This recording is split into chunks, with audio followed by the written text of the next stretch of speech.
Welcome to the Passive Mobile Home Park Investing Podcast. This is your host, Andrew Keel. And today we have an amazing guest in Mr. Eli Weiner, who is the founder and president of the BoaVida Group. Before we dive in, I want to ask you a real quick favor. Would you mind taking an extra 30 seconds and heading over to iTunes to rate this podcast with 5 stars? This helps us get more listeners, and it means the absolute world to me. So thanks for making my day with that 5-star review of the show. All right, let's dive in. Elias is the founder and president of the BoaVida Group. The BoaVida Group is a mobile home park and RV park real estate investment company that owns and operates 165 properties with more than 20,000 spaces. He is the 10th largest owner and operator of manufactured housing communities in the country and the largest owner his age. Elias, we are excited to welcome you to the show. I do apologize. Every once in a while, there's cutting out because I'm in Mexico right now, and it's kind of a typical operation over here. So sometimes things work and sometimes they don't. But I used to say for fun, largest operator my age, but I don't know if that's true anymore. So, it's weighted in favor since it is kind of originally it was kind of an old person's business, but now you got all these young dudes getting into it. In fact, I was spending time with some of the new brokers in the business, and they're all young dudes now, and that's a big change from what it used to be. It used to be all the brokers were a young broker would be a 60-year-old broker. But now you got these 26-year-old dudes, full of testosterone, out there hustling, trying to find you deals. So it's definitely changed. So and probably for the good, and it's a lot of fun too. Oh yeah, definitely stirring up some deals that otherwise wouldn't be. But Elias, I'm excited to just learn about your career. Would you mind starting out by just telling us about your story and how in the world you got into manufactured housing in the first place? Yeah. So, but first, I want to know how long you've been doing this podcast. Tell me a little bit about this. Yeah. So I started this in March of 2020, right when the shutdown happened for COVID. So this was my COVID side projects. I was quarantined, if you will, and started doing this podcast, and it's just been tremendous. I've met a ton of operators and I've learned a lot. I think the biggest value I've taken away is I've learned a lot about, just mobile home parks in general. And I have a lot of contacts now that I can ask questions on if their specialty is different than mine. So yeah.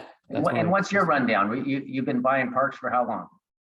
About 7 years. So not as long as you. Yeah, I started when I was 2 years old. So I'm only 24 now. Okay. Yeah. So no, I started about 22 years ago. I bought my first park in Northern California for $300,000. I got a $60,000 loan. Seller financed the rest, and basically brought a bunch of used homes in a drug park, cleaned out the drug park, tripled the value, refinanced it, didn't know what I was doing. And then rinsed and repeat, went and bought another park up in Eureka, did the same thing. But then I didn't have, my very first park, I still own it. And I refinanced it again for 1.2 million a few years after that. And I'm not too sure what it's worth today, but it just still keeps paying out. So, we have a buy and hold strategy. We're allergic to sell. Every once in a while I'll sell something, but I get a rash. So I'm allergic to it. So I try not to sell. That's my strategy as well. Yeah. My father was a timber guy, and he was in the timber business. And then from the timber business, he would be in the land business, and then he'd have land he would subdivide. So he'd buy 10 homes from a mobile home dealer at a time, put it on the land. That would help sell the land. So then he realized, okay, if I've got a dealership, I can get the homes for cheaper. Then I got a bunch of people looking at the cool homes, and they don't have land. So then he'd sell them land. So So when I was going to UC Davis, I always worked for him, construction and stuff. But when I was going to Davis, I was running out of money, and there was a mobile home park. Actually, I was working at Denny's. So first month I was a busboy. Second month I was a server. Third month I was the night manager. And after that, the gal that ran the place, I don't know. I don't like the way it was going, so I had to get out of there. But I told my dad while I was working at Denny's, he actually laughed at me. And then I thought it was a good job because, you know, you could go in there and cook yourself up some popcorn shrimp after a night of having fun. You know, so it was a good place as a college student to get some free food. Sure. But there was a park there in Davis that had vacancies in a market that never should have any vacancies. So there was this pink home that was sitting there for a year, never been lived in. It was like peach on the outside, like weird peach carpets. That this lady that was awesome, that she ordered the home, but she just did a bad job picking colors. They weren't able to sell it. So my dad said, well, we're not going to bring any homes in this park. So anyway, he suggested that there's a park here that we want to, that they want us to bring homes into and sell homes. So on the dealership side of the business. So we went and checked it out, and he didn't want to do anything because they couldn't sell that home. So my dad was never a teacher, you know, he never had the patience for that.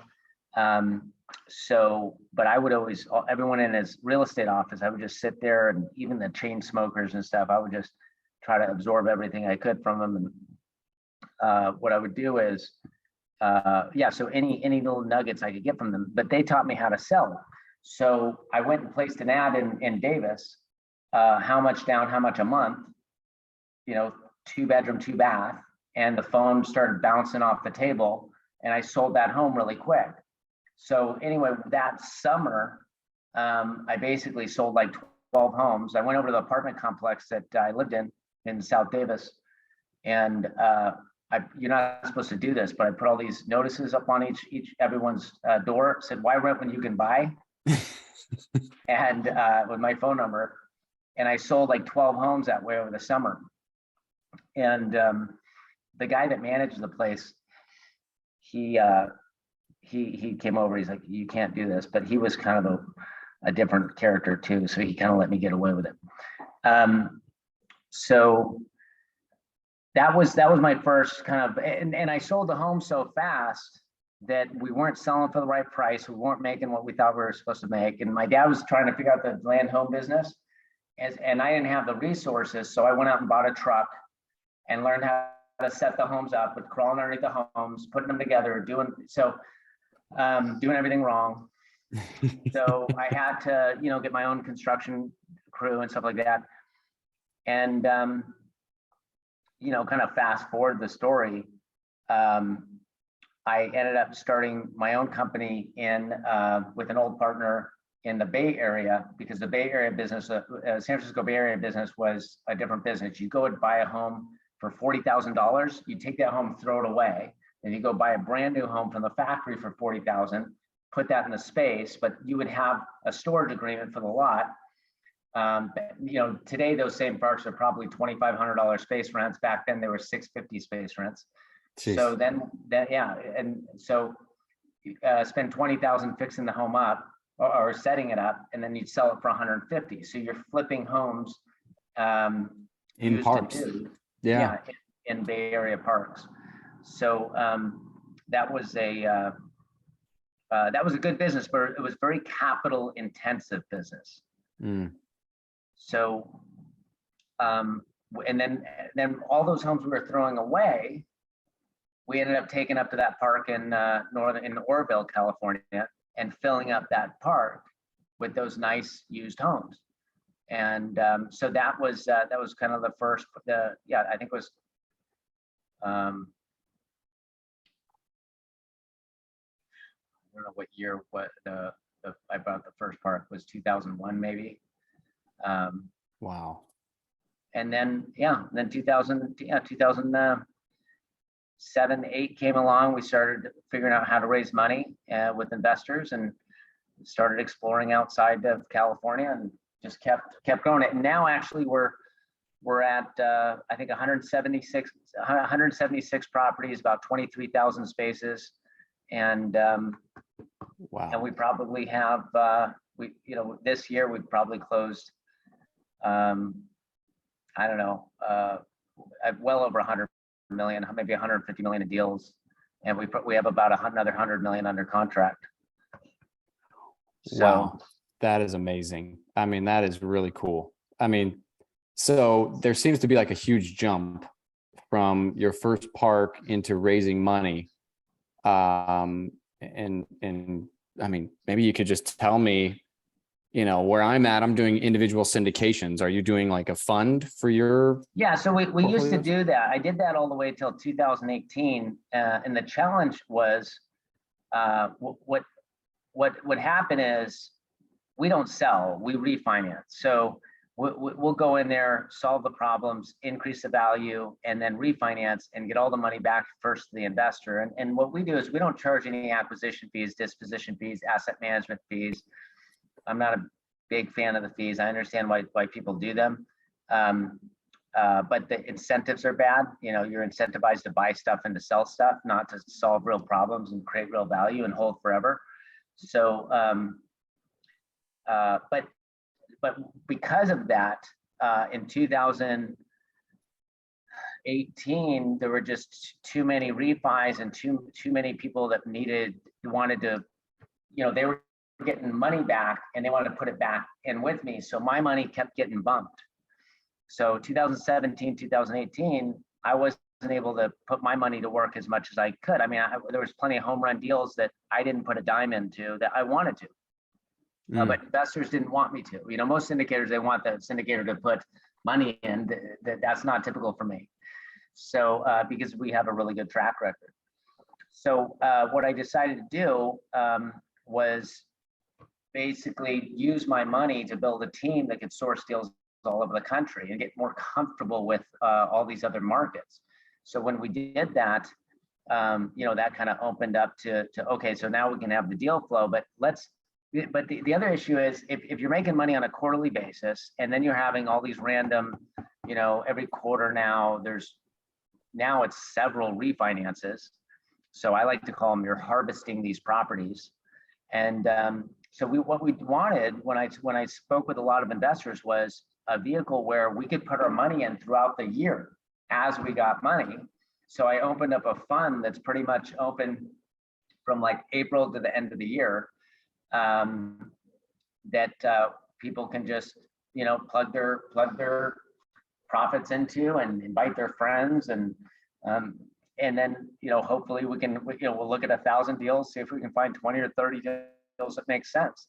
And the other thing that the fund does is on the more risky deals, like the RV parks, the high-end destination RV parks, or the big fixer-uppers that are, we got to completely renovate the park, kick out, just major cleanup parks. Sure. So those are higher risk, but maybe you would refinance them in year 2 or year 3 or something like that. I was only letting the investors that had more money in those deals because there are more risks. There's more volatility, especially with the RV. We don't know, you're not as safe with the 4 cycles of the economy in an RV park as you are with a mobile home park. It's just really that simple. So, but if you do a fund and you have, 30 parks you buy and you have 2 high-end RV parks in there, then that's fine. Day one, you walk into awesome cash flow, but you are going to have that volatility that you're not going to have on that beautiful, 4-star, 4.5 cap deal, institutional deal but so you have this combination of deals, and it really kind of works out good where we can get a balance and hit the returns. Yeah. A good balance across the portfolio. Yeah, that is really cool. That's a great idea. Tell me, a lot of people are getting into parks right now, right? It's like they're the hot girl at the dance. What do you think is like the toughest hurdle for operators getting into the space? Well, I don't think it's raising money. I think, well, there's a lot of finance people. There's a lot of finance people that get into the business, and they're not real estate people. So like I'll lose a deal because I'll underwrite filling up a park with a bunch of vacancy. I'll underwrite 25 homes a year, 24 homes a year, right?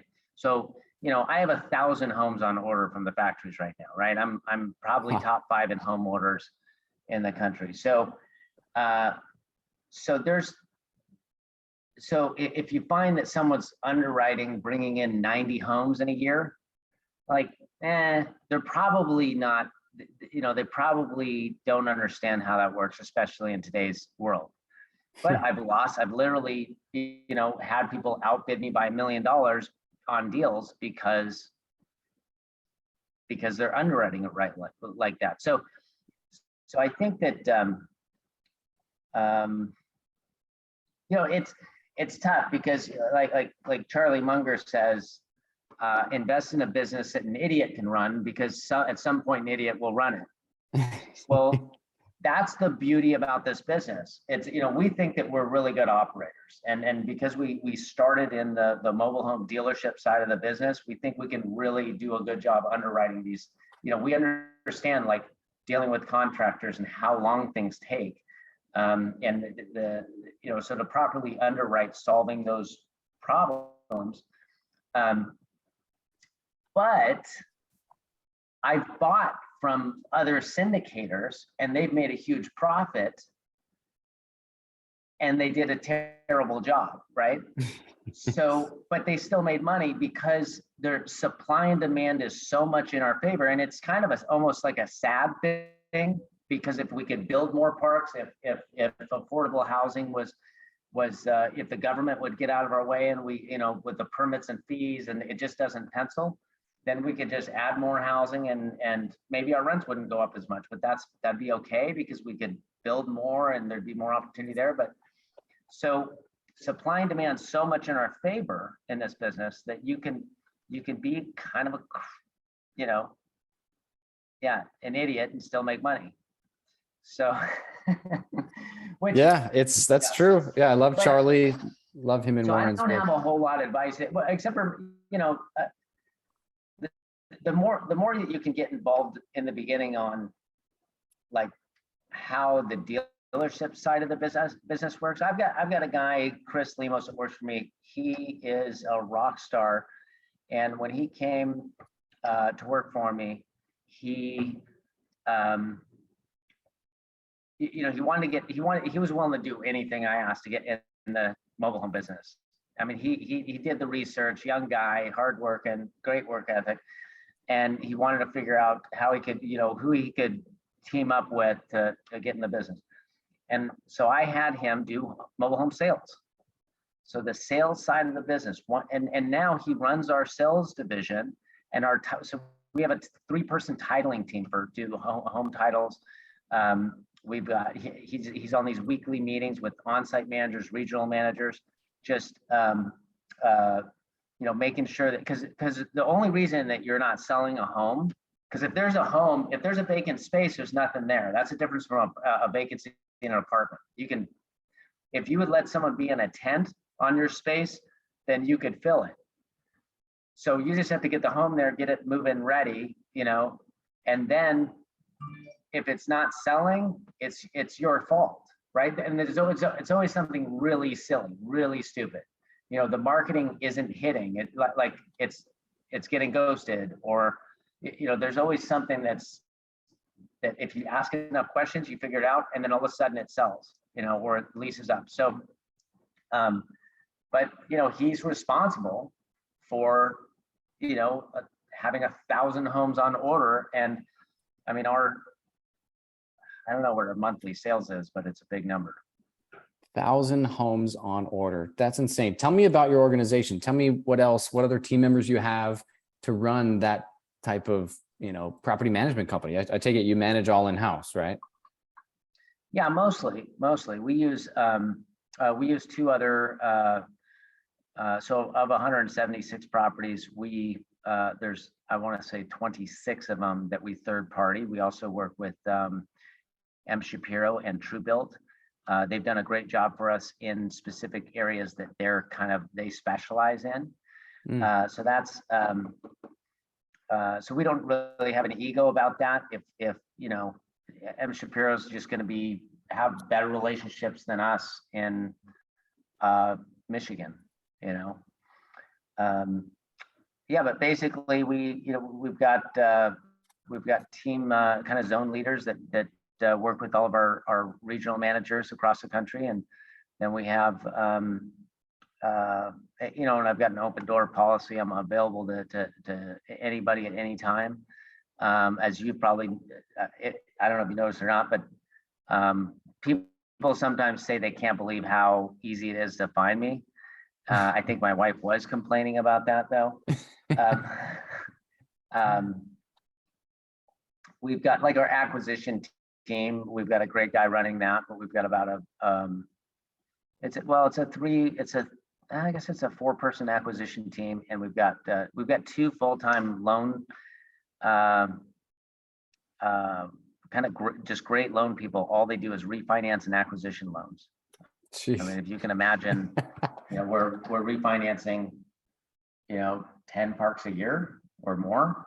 Wow.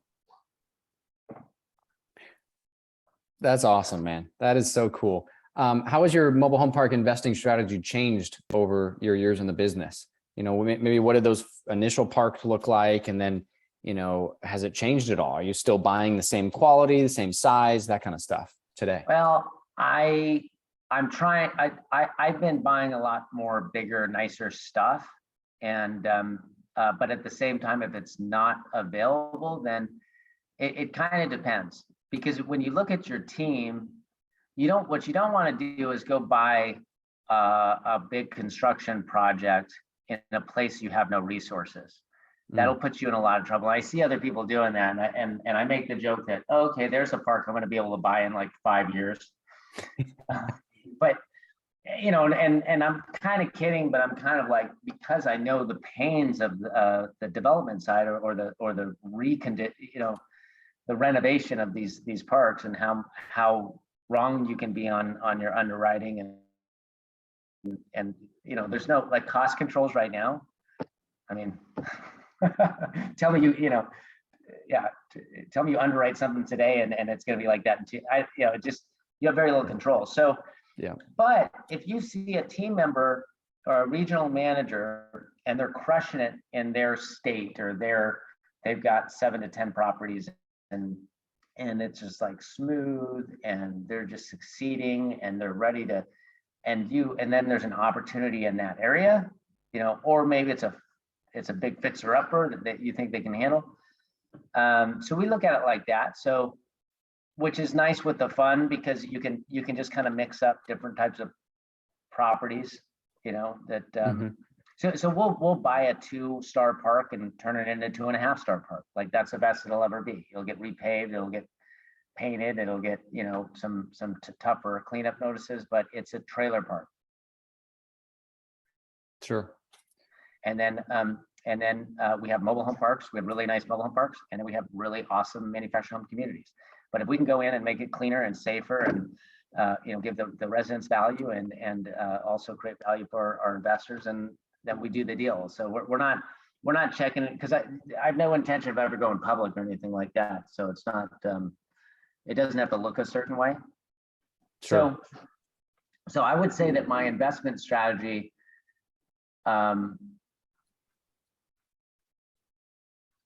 it hasn't changed as much as my resources. My resources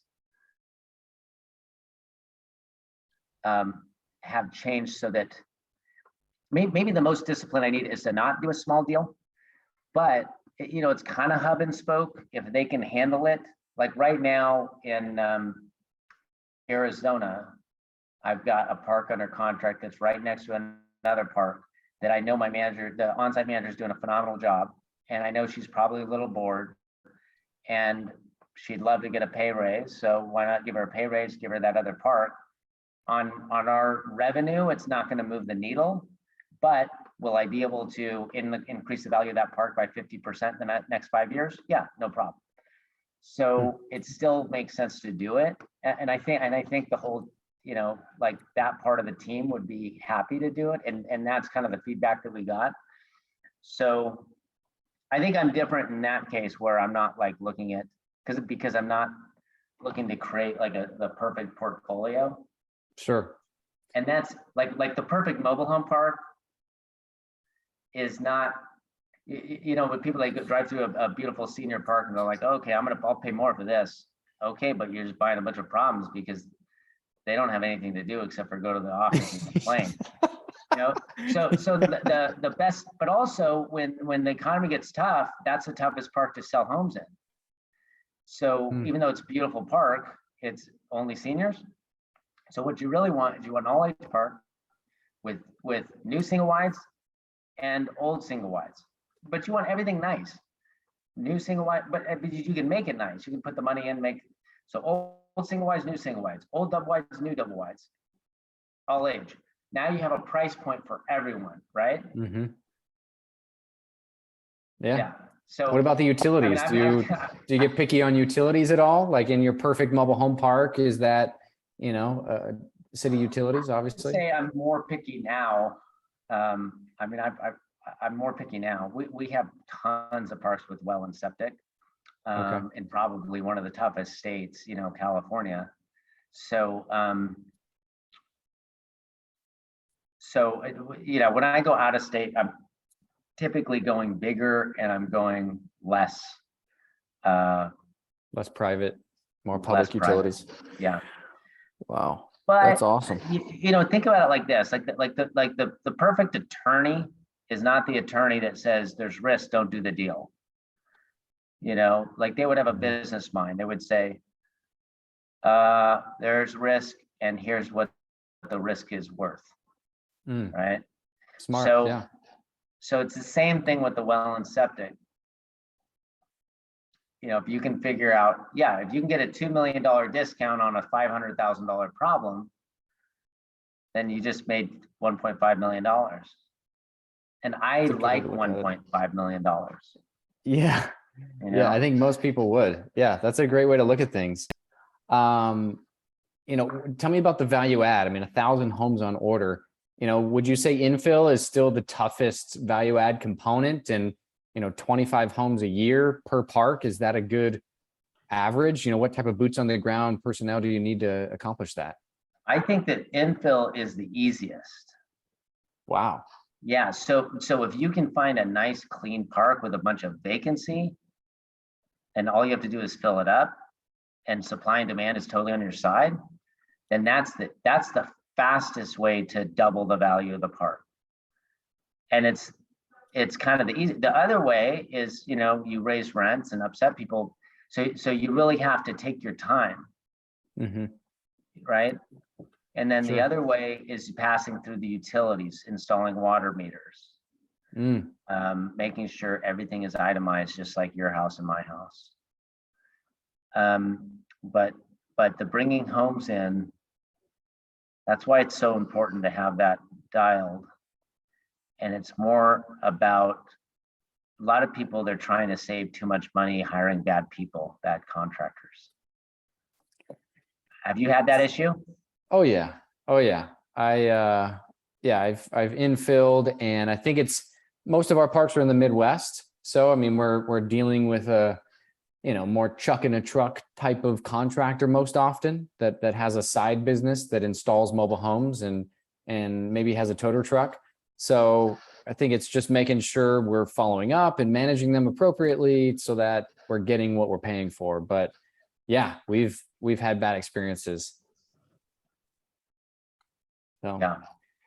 So where do you feel is the best opportunity right now? Would that be in infill? If we're talking about, passive investing in mobile home parks, is it going after value add parks? Is that the lowest hanging fruit, or is it developing new mobile home parks?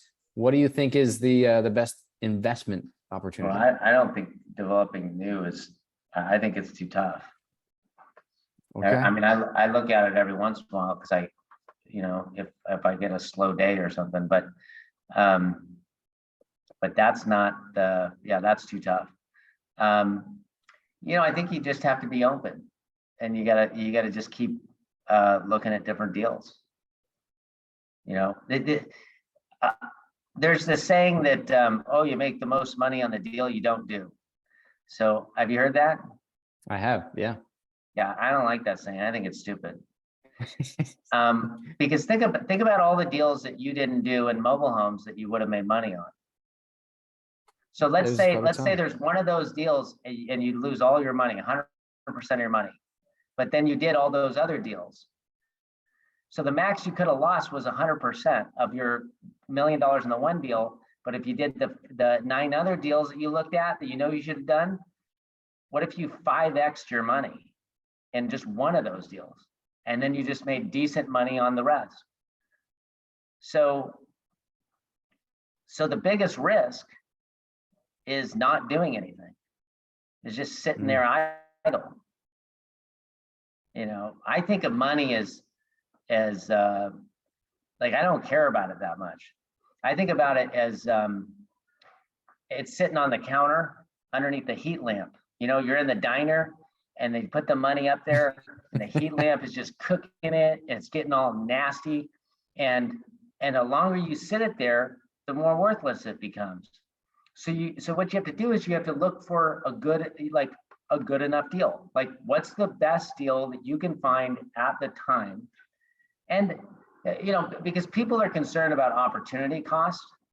If you find an amazing deal, Andrew, and you don't have the money because you just did a deal that you think is a base hit, because if you find a base hit deal, you should do the base hit deal.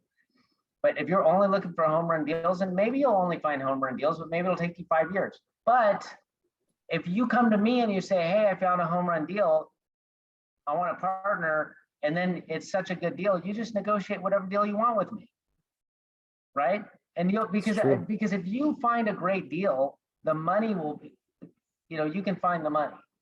So, yeah.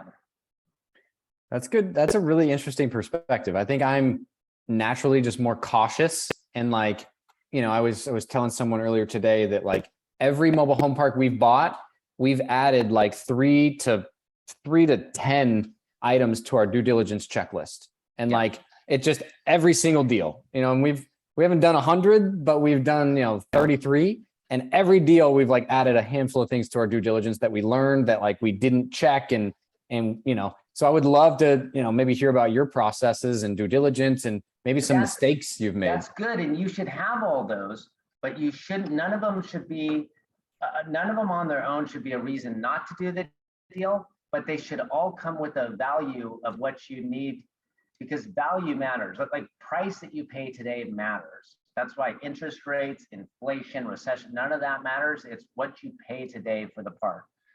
So that's interesting. So I wrote that down. I said, price you pay today matters. You can learn about the risk.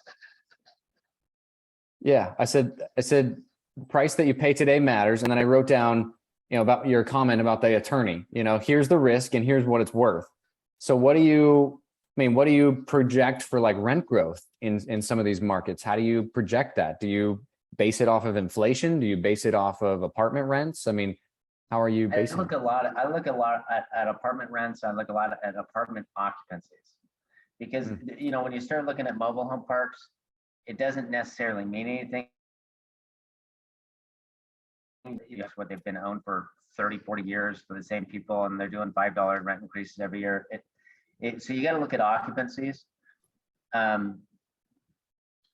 I tend to take my time to get where I need to go, because I make it up in turnover and on infill at the turnover rate.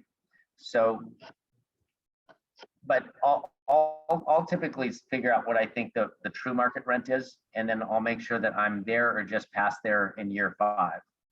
So there's usually in mobile home parks, the true market rent is a lot higher, but you gotta, turnover, do it incrementally, right? Do it incrementally, not rip the Band-Aid off at one. Yeah, you got to think about it's a partnership with you and the residents.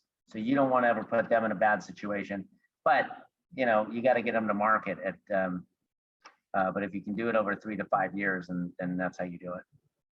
Yeah. Tell us about interest rates, cap rates. What do you think they're going to look like, as we move forward into this uncertain climate? I don't think about it that much. I get asked about it all the time. I don't think it's important. In all of my performas, we use a much higher interest rate on a refi and our projections, so I might buy something for a 4 cap and project and get like a 4% interest rate when I buy it, but then I'm projecting a 6.5% refinance. But the only thing that matters is the debt service coverage ratio, and you're 5. In other words, after I solve those 5 problems, can I actually can I get the 1.25 or 1.35 that the bank wants on the DSCR? So if I can do that, then the deal works, and then I buy it. But here's what I would want. I want as much volatility as possible. I want interest rates to go up high. I want, inflation doesn't hurt me, especially because I have rent control properties in multiple states. So,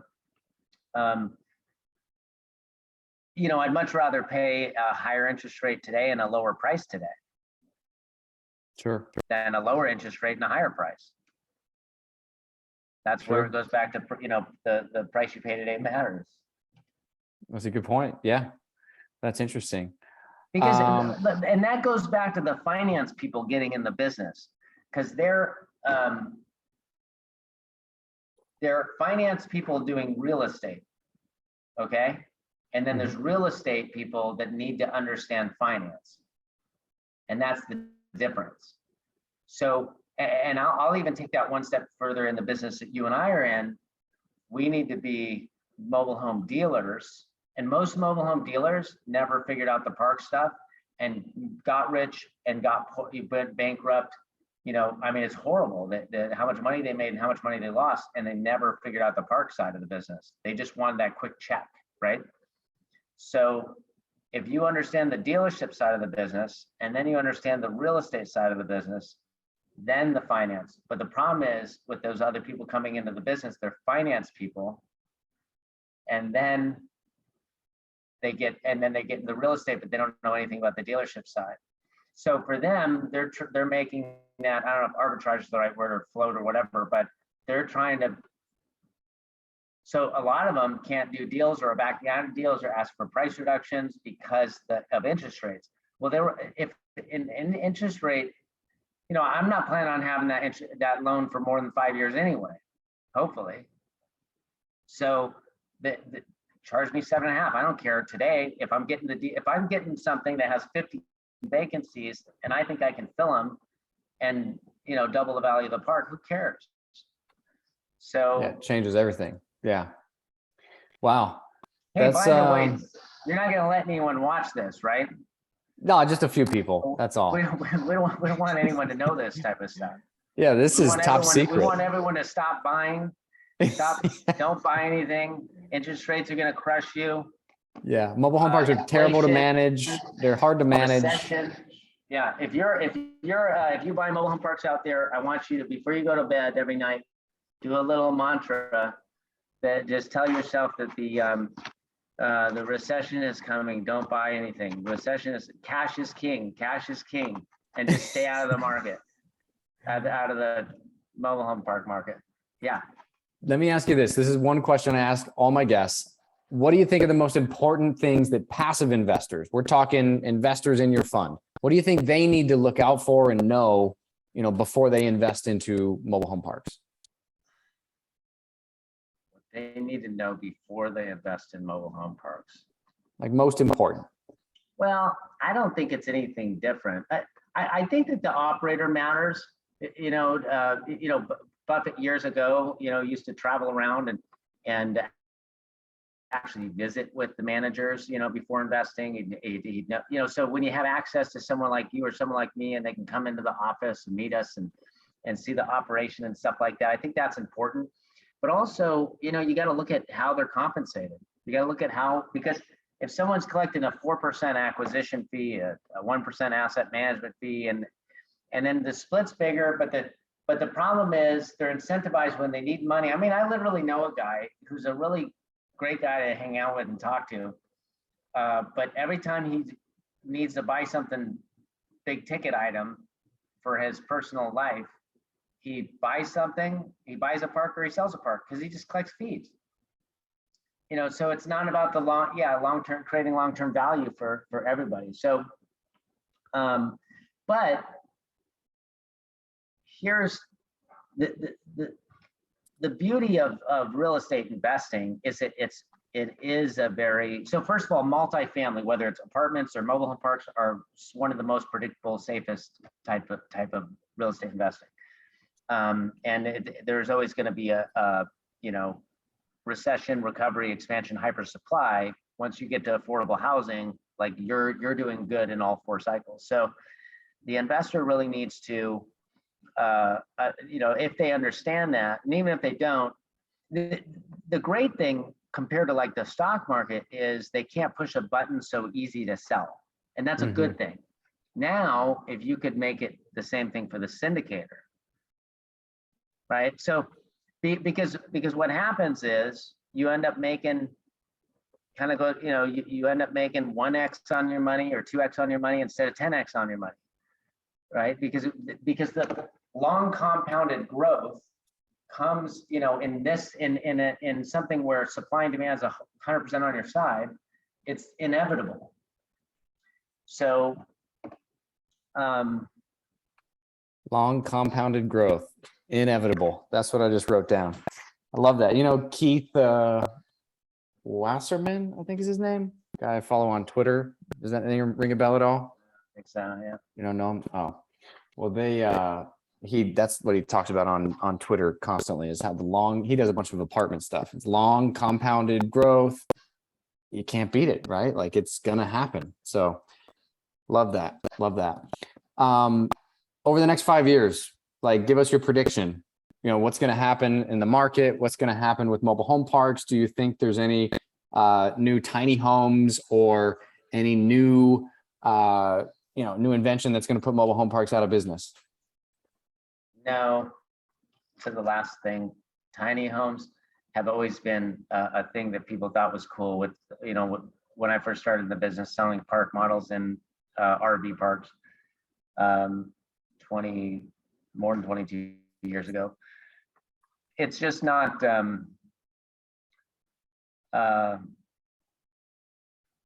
So yeah, I don't know what's going to change in the business. It's not going to be anything I'm going to be able to predict. But I think it's really just as simple as if you think that the government or someone's going to solve the affordable housing problem, then you shouldn't invest in mobile home parks.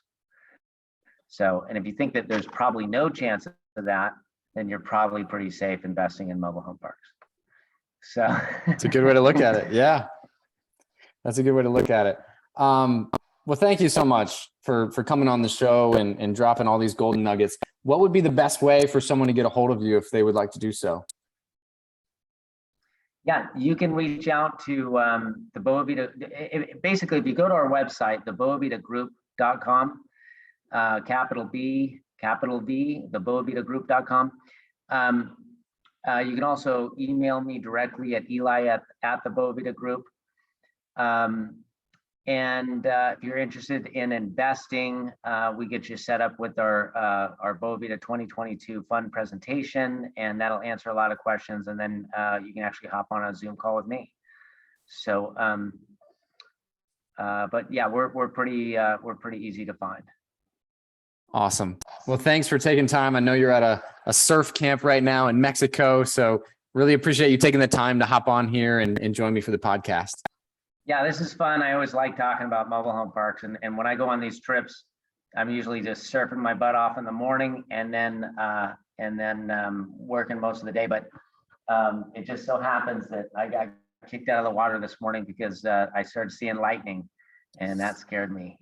So, but I caught a few really good waves. I'm looking out the window here and seeing it's starting to clean up. So there might be an evening session in my. There you go. Awesome, man. Well, thanks again for coming on, and really appreciate all the information. That's it for today, folks. Thank you all so much for tuning in. All right. Thank you.